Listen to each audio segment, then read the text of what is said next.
The alarms hit me before my eyes even open, a high, pulsing shriek that rattles through my skull like it's trying to shake my brain loose. My body is not my own yet. My fingers won't close into a fist. My lungs feel like they've never breathed air, like they're learning the shape of it for the first time. Cold mist rolls off my skin in sheets, and through the fog I see shapes moving outside a curved glass wall. They are not human shapes. I try to sit up and my head cracks against something hard. Metal. A pod. I am inside a pod, and the pod is opening, and the shrieking alarm is not mine. It belongs to whatever ship I am on, and that ship is not one I recognize. 4 faces stare down at me through the mist. One has too many eyes, clustered like dark beads across a narrow skull. One is covered in feathers the color of rust, with a beak that clicks nervously. One looks like it is made of glass, veins of light running under its skin. The fourth I can barely focus on, something wet and gray, blinking with eyelids that move sideways instead of up and down. They are all pointing weapons at me. I raise my hands slowly. Whatever training is buried in my bones tells me this is the smart move, even before my mind catches up to what is happening. Show empty palms. Make no sudden movement. Let them see you are not a threat, even while every instinct screams that you might be the only thing in this room that understands what threat even means. It's awake, one of them says, and the voice comes out garbled, mechanical, like it's being translated through something clipped to its throat. Sedated. Now. Wait. Another voice, sharper, more controlled. The feathered one steps forward, motioning the others back with a raised claw. Look at its eyes. It's not attacking, it's assessing. I am assessing. I am also terrified, though I do my best not to let it show on my face, because some part of me, some deep and ancient part, knows that fear is a currency you should never spend in front of strangers holding guns. Where am I? I say, and my voice comes out cracked, unused, like a door hinge that hasn't turned in decades. The feathered one tilts its head. You are aboard the coalition vessel Ashwind Vigil. You were recovered 11 days ago, drifting in a debris field at the edge of what our star charts call the Sol Exclusion Zone. Sol. That word lands somewhere behind my ribs, like a stone dropped into still water. Sol, I repeat. That's my system. That's Earth. The 4 of them go very quiet.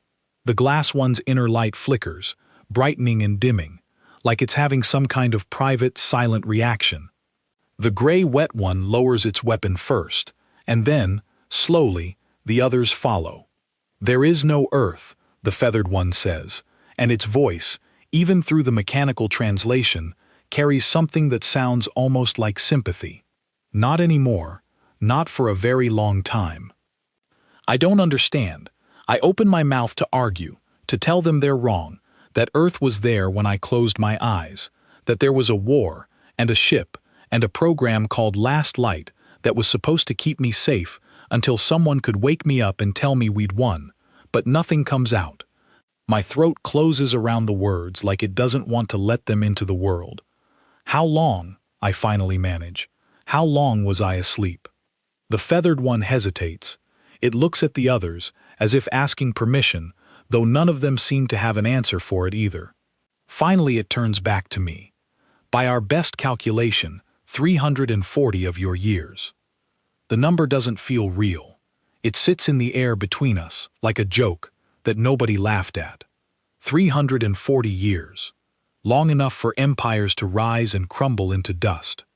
Long enough for every person I ever knew to have lived a full life and died of old age, their children dying too, and their children's children, an entire unbroken chain of forgetting stretching all the way down to me lying here in this pod, blinking under alien light.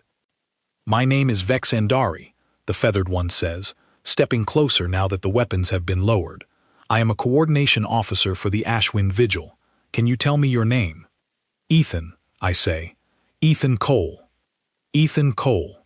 He tests the syllables carefully, like he's tasting them. You were found inside a stasis pod bearing the markings of a program called Last Light. Do you know what that program was? I close my eyes for a moment, and memory comes back to me in pieces, sharp and broken, like shattered glass catching light. A briefing room somewhere underground. A woman named Laura Bennett standing at the front of the room, her face gray with exhaustion, telling a room full of volunteers that the war was not going well, that the enemy fleet had broken through 3 defense lines in as many months, and that Earth needed something it did not currently have: time. It was supposed to be insurance, I say slowly, the words coming easier now that the memory has found its shape. Humanity was losing a war, badly.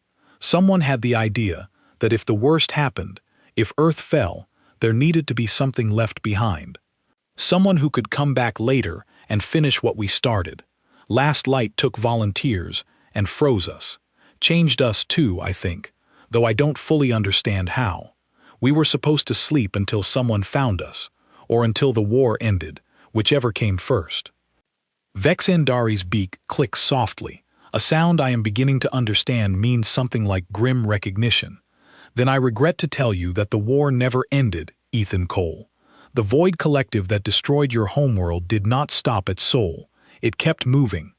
It has been moving for 3 centuries, and it has not lost a single major engagement in all that time. The room tilts slightly, though I don't think it's the ship moving. It's me. It's the floor of my understanding shifting under a weight it was never built to hold. Earth is gone. Not damaged. Not occupied. Gone, the way a candle flame is gone after you pinch it out between 2 fingers, so completely absent that there is nothing left to even mourn properly, no ruins to visit, no graves to stand beside. Am I the only one? I ask, and I hate how small my voice sounds. Is there anyone else? Any other pods? We do not know, says the gray wet one, speaking for the first time. Its translated voice is soft, almost musical. The debris field where we found you was vast. Scanning it fully would take resources we do not currently have. You are, as far as our records show, the only surviving member of your species that anyone in known space has ever encountered. The last human being alive. The thought should feel enormous, unbearable, a weight capable of crushing a person flat. And in some distant way I know it will feel exactly like that, later, when I have time to sit with it properly. But right now there is no time, because Vex Andari is watching me with an expression I am starting to recognize as calculation, the look of someone doing arithmetic behind their eyes, trying to figure out what I might be worth. I have questions, he says carefully, many of them. But I think it is more urgent that you understand your current situation first. The Void Collective Armada that ended your homeworld is currently 3 days from a coalition stronghold called Rathara Prime. It is the last major population center standing between the Void Collective and territories held by every species you see in this room, myself included. We do not have the strength to stop them. And you're telling me this because, I say, though I think I already know the answer, and the knowing makes my chest tighten in a way that isn't quite fear, and isn't quite anything else I have a name for. Because your body registers readings on our medical scanners that do not correspond to anything in 300 years of coalition biological records, Vex Andari says. Reflex speed, bone density, neural processing. Whatever the Last Light program did to you, Ethan Cole, it did not simply preserve you. It changed what you are capable of, in ways we do not yet fully understand. I flex my fingers, watching the muscles move beneath skin that still feels foreign to me, still feels like it belongs to someone else. I think about Laura Bennett standing in that briefing room, her voice steady, even as the numbers she read out grew worse by the week. I think about a promise I made to myself, back before any of this happened, that if I survived, I would make sure it counted for something. Show me everything you have, I say, every piece of data on this enemy fleet, every engagement record, everything you know about how they fight and how they win. The 4 of them exchange glances, a silent conversation passing between species that share no common language beyond the artificial one clipped to their throats. Finally, Vex Andari nods, slow and deliberate. Get some rest first, he says. Your body needs time to finish waking. We will bring you what you ask for once you are stronger. I want to argue, but my limbs are already trembling from the effort of simply sitting upright, and some old, buried instinct tells me that a soldier who ignores their body's warnings is a soldier who does not last long enough to matter. So I nod, and I let them lower me back down, and as the mist begins to clear from my mind, I find myself staring up at an unfamiliar ceiling, thinking about a war I fell asleep in the middle of and woke up still fighting. 340 years, and somehow, impossibly, it seems the fight found me anyway. Before sleep takes me again, gentler this time, without the mist or the cold, I hear Vexandari's voice from somewhere near the door, speaking low to one of the others, not realizing, or not caring, that I can still hear him. "Do you think it's true?" the other voice asks. "That thing they used to call themselves. Terran. Do you think one of them could actually make a difference against the collective?" There's a long pause before Vexandari answers, and when he does, his voice carries a weight I don't fully understand yet, though I will come to understand it very well in the days ahead. "I don't know," he says quietly. But for the first time in longer than I can remember, I find myself hoping so. I drift into sleep with that sentence echoing in my mind, and somewhere beneath the exhaustion and the grief and the impossible weight of everything I have just learned, a small, hard ember of purpose begins, quietly, to catch fire. I wake to the sound of a door sliding open, and this time my body responds the way it should. No trembling, no fog. I sit up in one clean motion, and the speed of it startles the young crew member standing in the doorway so badly that she nearly drops the tray she's carrying. "Sorry," I say, though I'm not entirely sure what I'm apologizing for. "Didn't mean to startle you." She stares at me for a moment, her 4 dark eyes blinking in a staggered pattern I still haven't gotten used to. "You moved faster than anything I've ever seen move," she says. "Vexandari said you might. I didn't believe him." She sets the tray down and hurries out before I can respond, and I find myself alone again, this time in a small medical bay rather than the pod room. Sunlight, or something like it, filters through a narrow viewport, and beyond it I can see stars scattered across a black so deep it makes my chest ache in a way I don't examine too closely. The tray holds something that might be food, though the color and texture suggest whoever prepared it was working from a description rather than a memory. I eat anyway, because whatever my body has become, it still runs on fuel, and I have a feeling I'm going to need all the strength I can gather.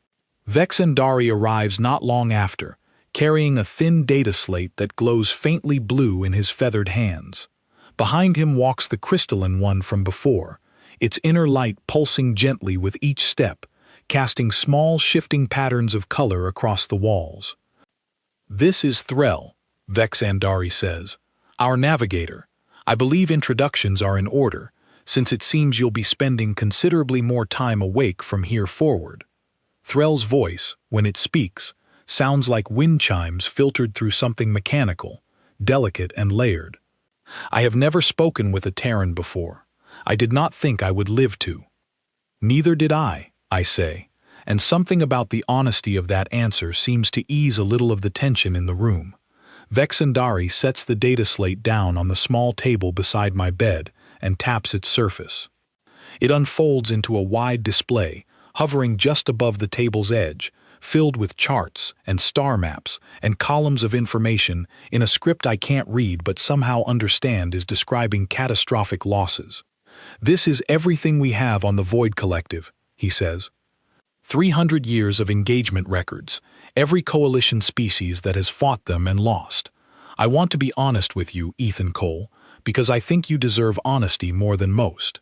In 3 centuries, no force assembled by any species we know of has ever won a decisive engagement against a Void Collective fleet. Not once.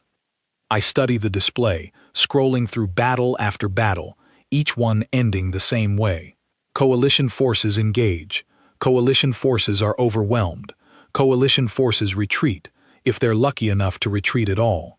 The pattern is so consistent it almost looks deliberate, like watching the same losing move played out on 1,000 different boards.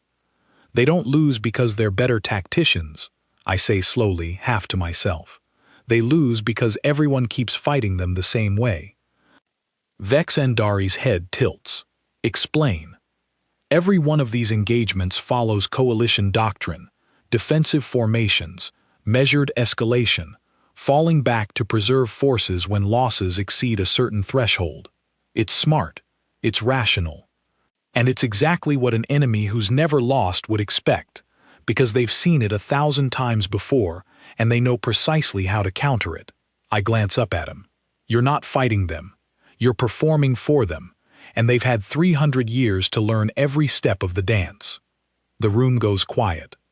Threll's inner light flickers rapidly, a reaction I'm beginning to recognize as something like surprise, or perhaps discomfort at hearing an outsider name a wound that everyone already suspected was there but had never spoken aloud. If what you say is true, Vexandari says carefully, then what would you suggest instead? I don't know yet, I admit. I need more than records of battles you've lost. I need to understand how they move, how they communicate, where the gaps are, even small ones, between what they expect and what actually happens. Every enemy has blind spots. The ones who've never lost usually have the biggest blind spots of all, because they've never been forced to look for them. Vexandari studies me for a long moment, and I can see him weighing something behind his dark, careful eyes. Finally he nods and gestures for Threll to bring up something new on the display. There is a testing chamber aboard this vessel, he says, originally built to evaluate new recruits before combat deployment.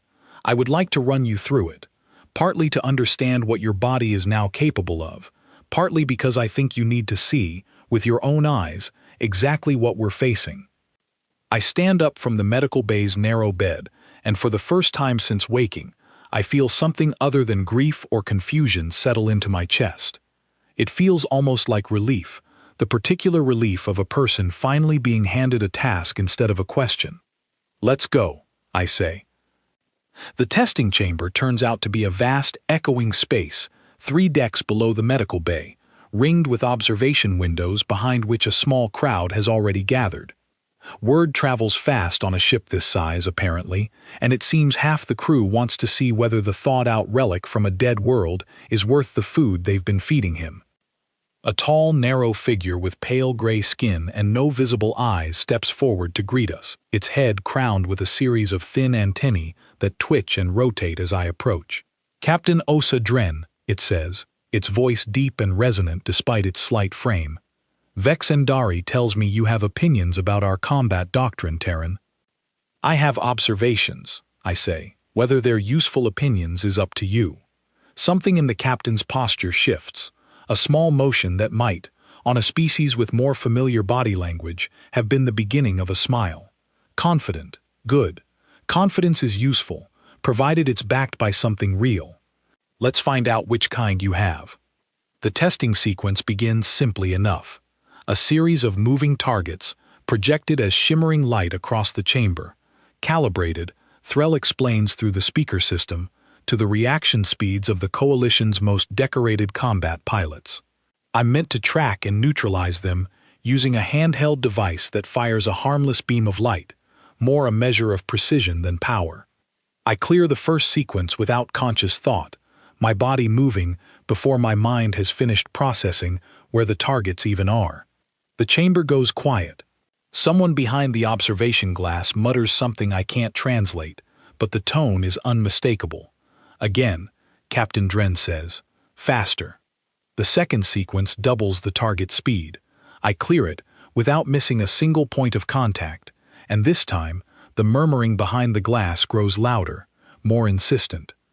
Threll's readouts, displayed on a secondary screen, show numbers climbing steadily upward, numbers that Vexandari, standing just behind me, reads aloud in a voice that has gone very quiet. That's not possible, he says. Those reaction times aren't possible. Run it again, I say. Higher this time.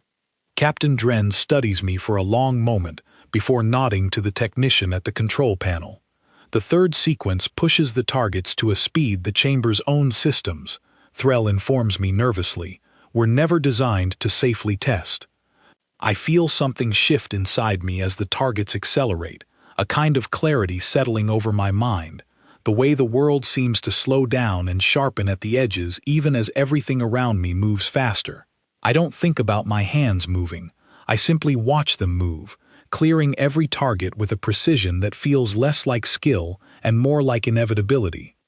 When the sequence ends, the chamber falls into a silence so complete I can hear my own heartbeat, steady and unhurried, despite what my body has just done. "Perfect score," Threll says quietly, staring at the readout as though it might change if she looks away and looks back. A perfect score, at a speed no coalition record has ever come close to matching. Captain Dren walks toward me slowly, antennae twitching in what I now recognize as careful, deliberate thought. 300 years, the captain says, mostly to itself. 300 years, we've been telling ourselves that the Void Collective simply cannot be matched, that the only strategy left to any of us is delay, retreat, survival by inches. The captain looks up, and though it has no visible eyes, I feel the full weight of its attention settle on me like a physical thing. And then a species we assumed extinct sends us the single most capable combatant this ship has ever tested. "I'm not a weapon," I say, though even as the words leave my mouth, I'm not entirely sure I believe them anymore. I'm a person who volunteered for a program because my homeworld was dying, and somebody thought preserving even one of us might matter someday. "Then let it matter now," Captain Dren says. "Because in 3 days, the Void Collective Armada reaches Rathara Prime, and every ship, every soldier, every strategy this coalition has does not have the numbers required to hold that line." The chamber lights dim slightly as the display shifts, replaced by a live feed pulled from a distant scanning relay. I watch as a formation of ships, sleek and dark and disturbingly elegant in their symmetry, glide silently through the black, their numbers so vast they seem to blur together into a single, moving shadow. "That is the fleet that ended your homeworld," Vex Andari says softly, standing at my shoulder. "That is the fleet that has never lost." I watch the feed in silence, and somewhere behind my ribs the ember that first caught light back in the medical bay flares into something hotter, something closer to a fire I recognize from 300 years ago, standing in a briefing room, listening to Laura Bennett tell a room full of frightened volunteers that Earth needed time it did not have. "Get me everything you have on Rathara Prime's defenses," I say. "Every ship, every commander, every weapon in the arsenal, and get me away onto whatever vessel is heading to meet that fleet, because I don't intend to watch this happen from a testing chamber." Captain Dren's antennae go very still. "You understand what you're volunteering for." "I understand exactly what I'm volunteering for," I say. "I did it once already, 300 years ago, and I'd do it again 100 times over if it meant giving people a chance my own world never got."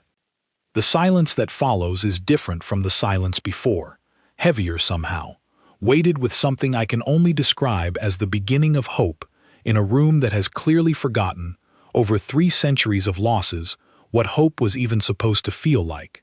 "Then we have 3 days to prepare you," Captain Dren says finally, turning toward the door. "I suggest we not waste a single hour of them."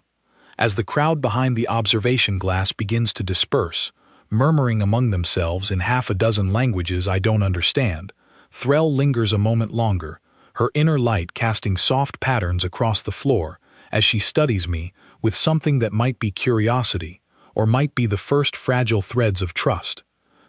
"For what it's worth," she says quietly, "I hope you're everything Vex Andari believes you might be."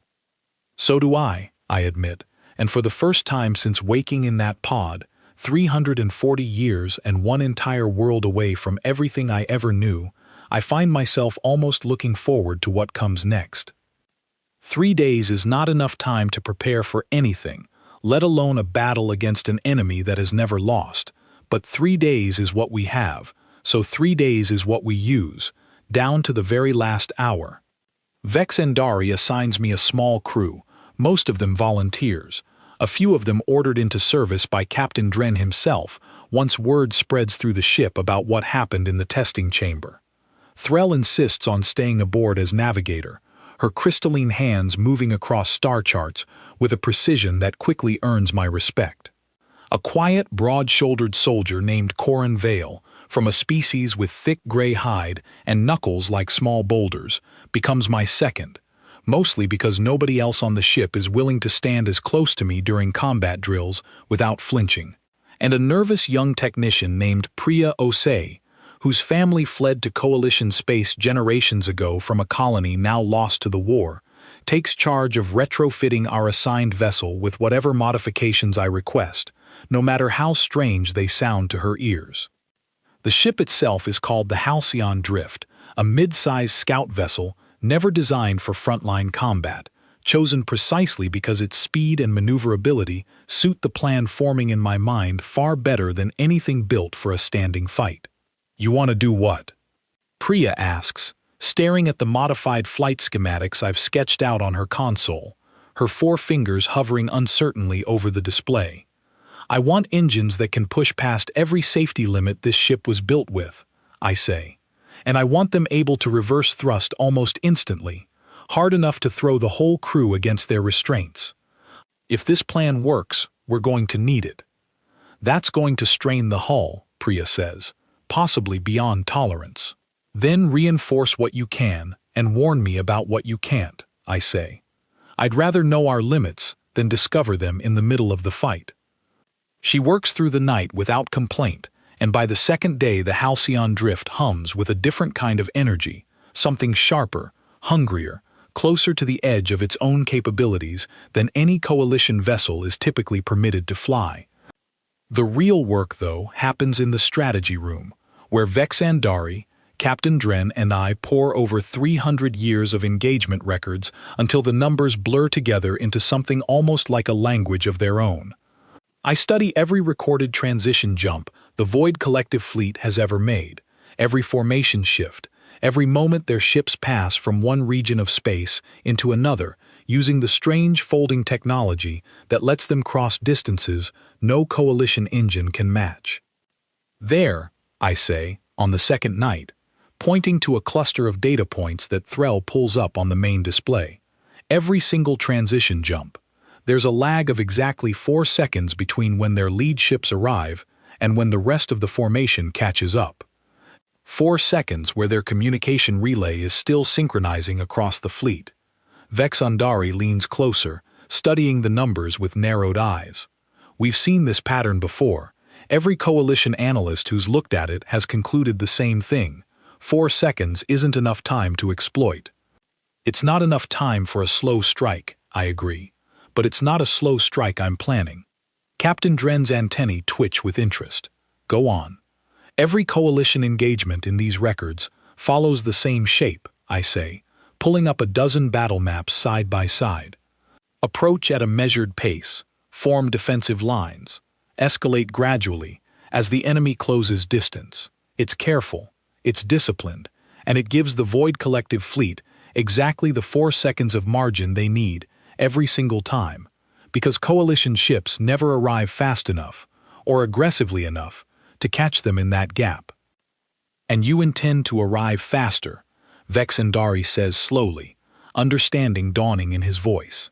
"I intend to arrive faster, and closer, and in a way no rational commander would ever attempt," I say, because rational is exactly what they're prepared for. 300 years of rational opponents has taught them exactly how to win against rational opponents. Captain Dren studies the battle maps for a long moment before looking up at me, its antennae utterly still.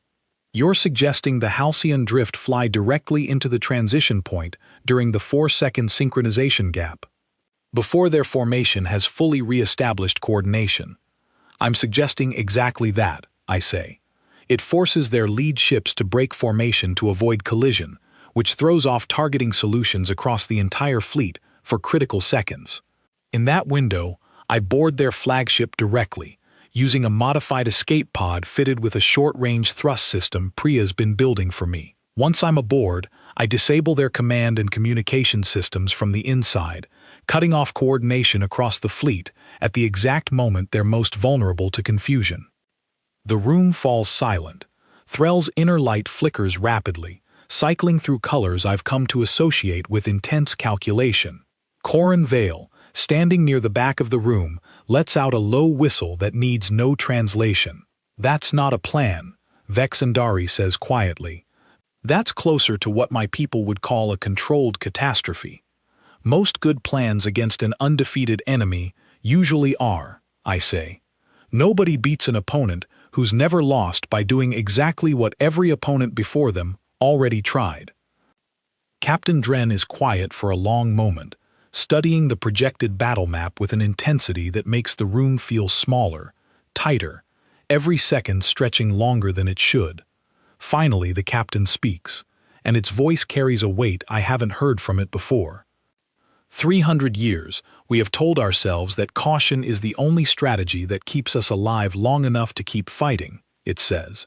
And in 300 years, caution has never once won us anything but time before the next loss. I am tired of losing carefully, Ethan Cole. If you believe this plan gives us a genuine chance, then you will have my authorization and every resource this ship can offer to prepare you for it. Over the following day, preparation consumes every waking hour. Corin drills me through hand-to-hand combat scenarios, using coalition weapons I've never held before, weapons that fire concentrated bursts of light, or disrupt a target's nervous system with a focused pulse rather than anything as crude as a physical projectile.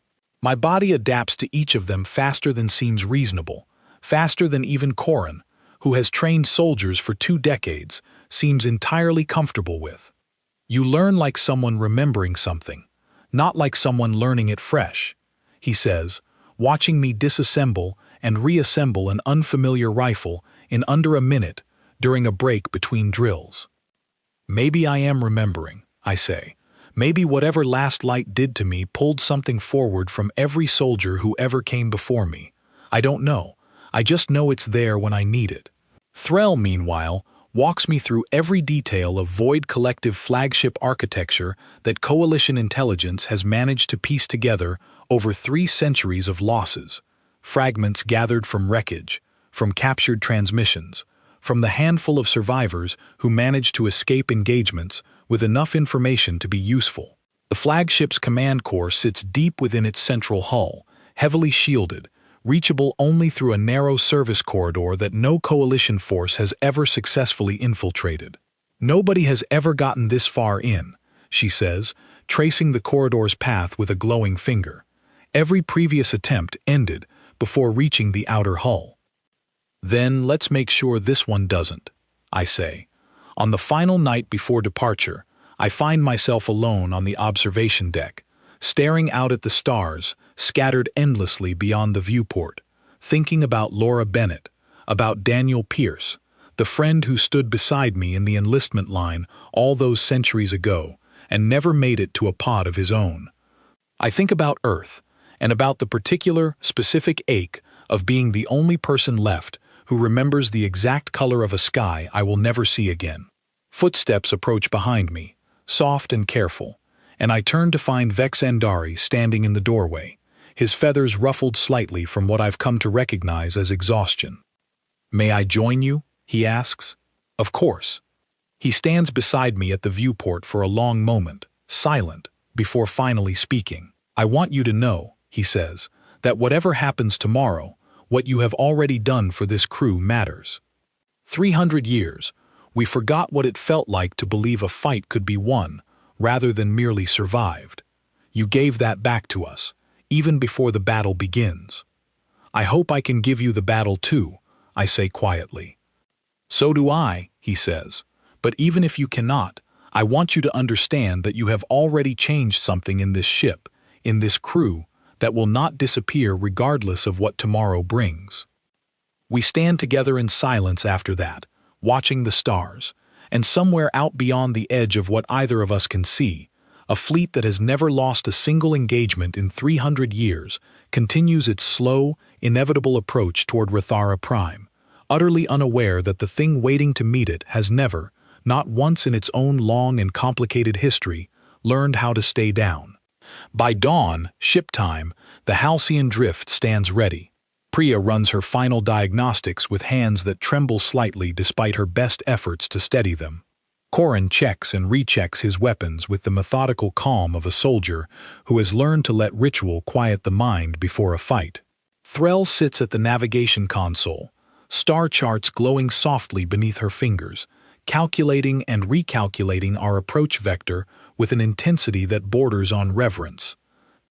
I stand at the center of the bridge, watching the crew move through their final preparations, and I feel something settle inside me, something calm and certain and entirely unafraid, the particular stillness that comes not from the absence of fear, but from finally, after 340 years, having something worth being afraid for. All stations ready, Threll reports, her voice steady, despite the tension visible in the flickering patterns of her inner light. Then let's go meet them, I say, and the halcyon drift eases away from the coalition fleet, angling toward a fight that every record in 3 centuries of history says we cannot possibly win, and that every instinct I have tells me we absolutely will.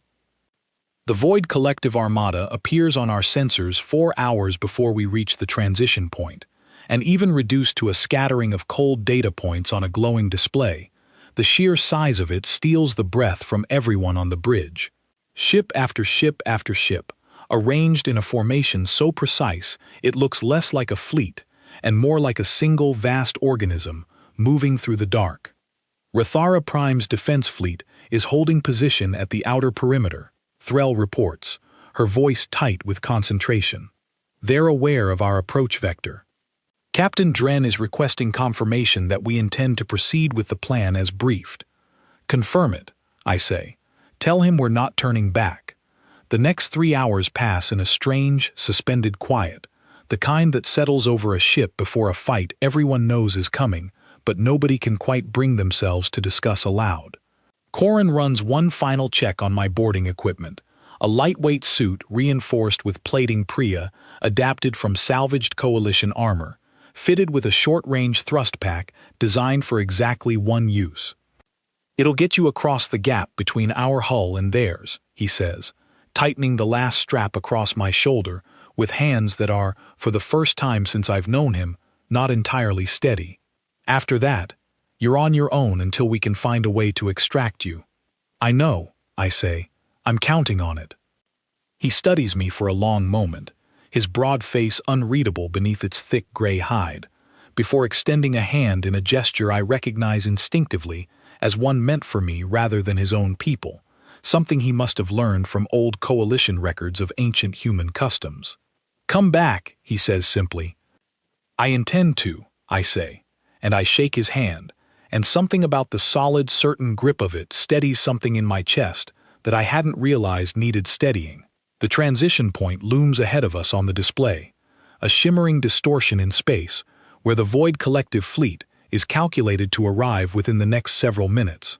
Threll's hands move across her console with practiced precision, fine-tuning our approach angle down to fractions of a degree, while Priya monitors the engines from a secondary station, murmuring quiet reassurances to systems that were never meant to be pushed this hard.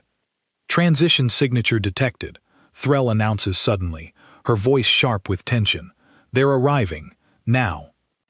Space itself seems to tear open ahead of us, a rippling wound of light and shadow, and through it, the Void Collective fleet begins pouring into existence, ship after ship after ship, their lead vessels already moving into formation, while the rest of the armada continues arriving behind them. 4 seconds, I say, watching the countdown Threll has projected onto the main display. Go now. The halcyon drift surges forward with a violence that throws everyone against their restraints, engines screaming past every safety limit Priya spent 3 days reinforcing, and for one suspended, terrifying moment we are hurtling directly toward the heart of the transition point, directly into the path of ships that have never once, in 300 years, been forced to break formation for anything. The lead Void Collective vessels react exactly as predicted, veering sharply to avoid collision, their precise formation shattering into momentary chaos as ships behind them, still mid-transition, struggle to adjust to a threat their coordination systems weren't yet synchronized to process. Alarms blare across the bridge as weapons fire lances past us on every side, but the confusion buys us exactly the seconds we need. "Now," I shout, already moving toward the launch bay. "Get me to the flagship." The launch bay doors open onto a scene of absolute chaos, void collective ships scattering and reforming around us, in a tangle of light and shadow, and somewhere in the center of it, larger than everything around it, the flagship itself, its hull dark and sleek, and utterly unlike anything built by coalition hands. I trigger the thrust pack, and the sudden violence of acceleration slams the breath from my lungs as I hurtle across the gap between the halcyon drift and the flagship's hull, weapons fire streaking past close enough that I feel the heat of it even through the suit's plating. The flagship's outer hull rushes up to meet me faster than seems survivable, and I brace for impact a fraction of a second before I hit, the suit's reinforced plating absorbing most of the force as I slam against a narrow maintenance hatch Threll identified during our planning sessions. The hatch gives way under a combination of momentum and the small charge Priya rigged into my gauntlet, and I tumble through into a narrow, dimly lit corridor, alarms already beginning to wail somewhere deep within the ship's structure. I am inside. I am, as far as 300 years of coalition history is concerned, somewhere no outsider has ever successfully reached. I don't have time to appreciate the accomplishment. The corridor stretches ahead of me exactly as Threll described, narrow and heavily monitored, and already I can hear the sound of something moving toward me from deeper within the ship, quick and coordinated, alerted by the breach. The first defenders round the corner moments later, tall, pale figures in dark armor that seems to absorb the corridor's dim light rather than reflect it, moving with a synchronized precision that makes them look less like individual soldiers and more like extensions of a single, calculating mind.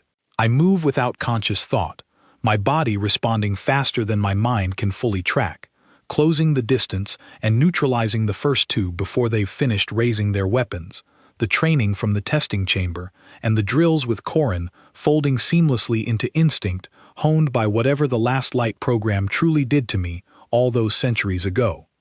More defenders arrive, and more after that, and the corridor becomes a blur of motion and light, and through all of it I keep moving forward, deeper into the ship, following the path Threll mapped out from fragments gathered across 300 years of coalition losses.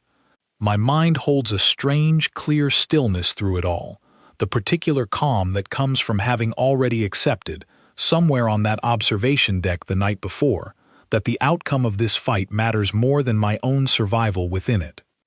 The command core sits behind a final set of reinforced doors, exactly where the fragmented records predicted, and I reach them with my suit damaged, breathing hard, every muscle burning from an engagement I have lost count of the details of.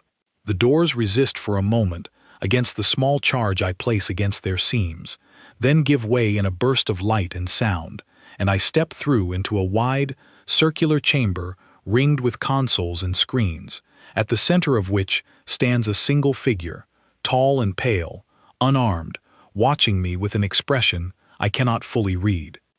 "You should not be here," it says, its voice smooth and unhurried, carrying none of the panic I expected. "In 300 years, nothing has reached this chamber." "I'm not from around here," I say, moving carefully into the room, watching for any sign of hidden defenders. Different rules, apparently. The figure studies me for a long moment, something almost like curiosity crossing its otherwise composed features. "You are the Terran," it says. "The one our scouts reported. We assumed the reports were exaggerated." "They weren't," I say. "Turn off your communication relay, now." "You misunderstand your position," the figure says calmly. "This chamber is not merely a command center. It is the coordination point for every ship in this armada. Even now, my subordinates are moving to retake it." "Then I'd better hurry," I say, and I move toward the central console, where Threll's briefings told me the primary relay controls would be housed, working quickly to disable the systems even as the sound of approaching footsteps grows louder behind me.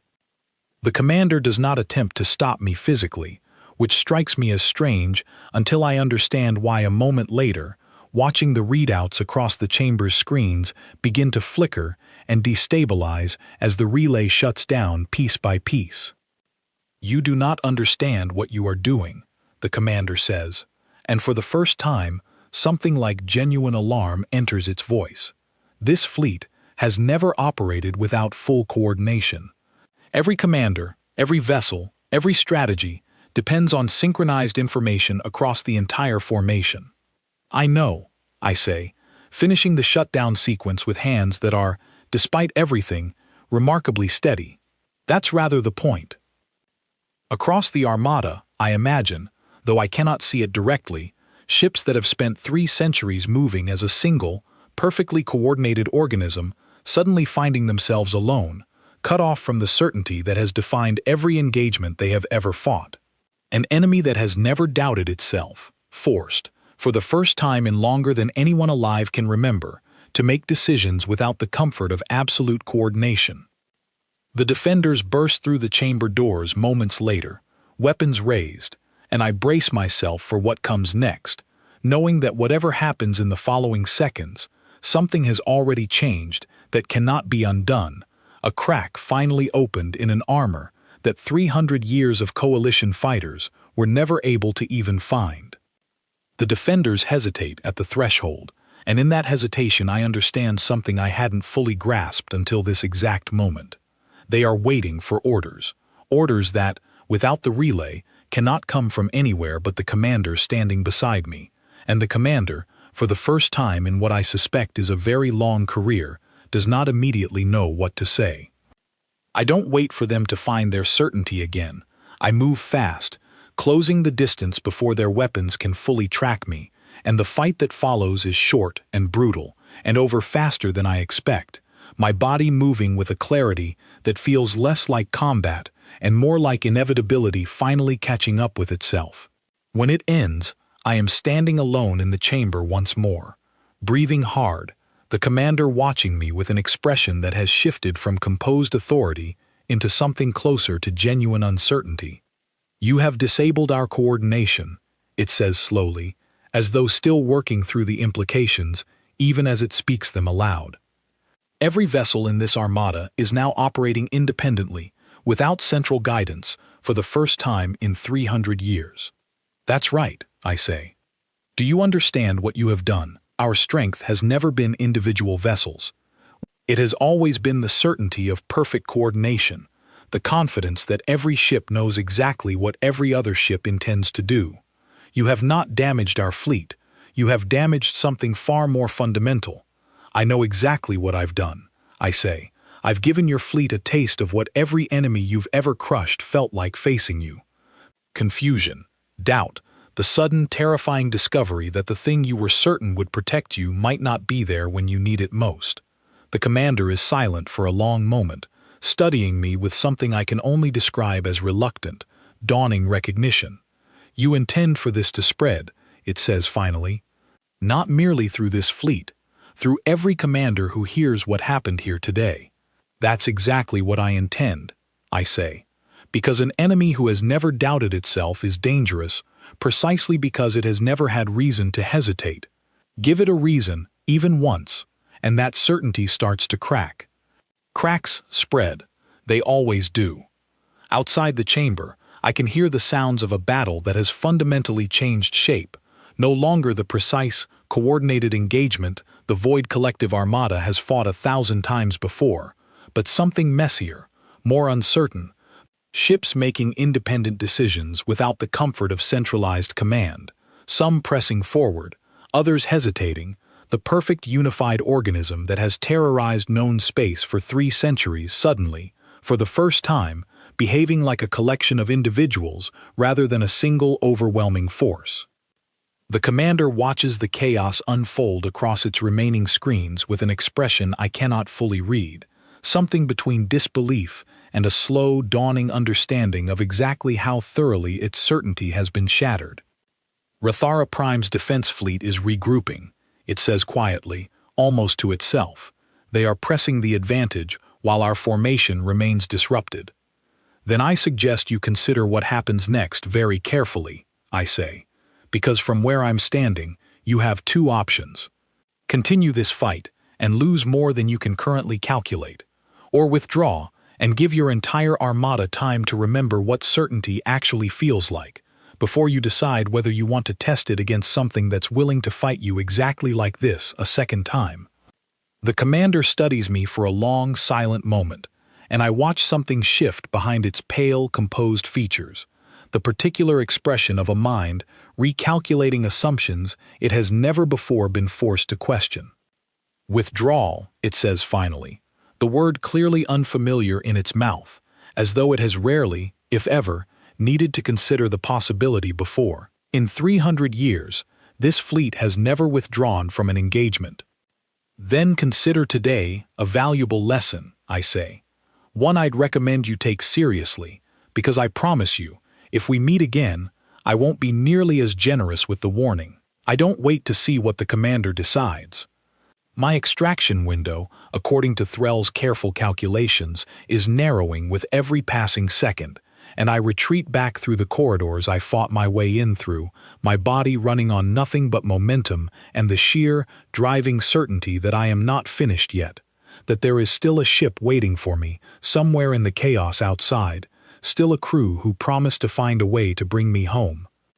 The Halcyon drift finds me exactly where Corrin promised it would, hovering near the outer hull breach, weapons fire streaking past on every side as the battle outside continues its uncertain, fractured shape.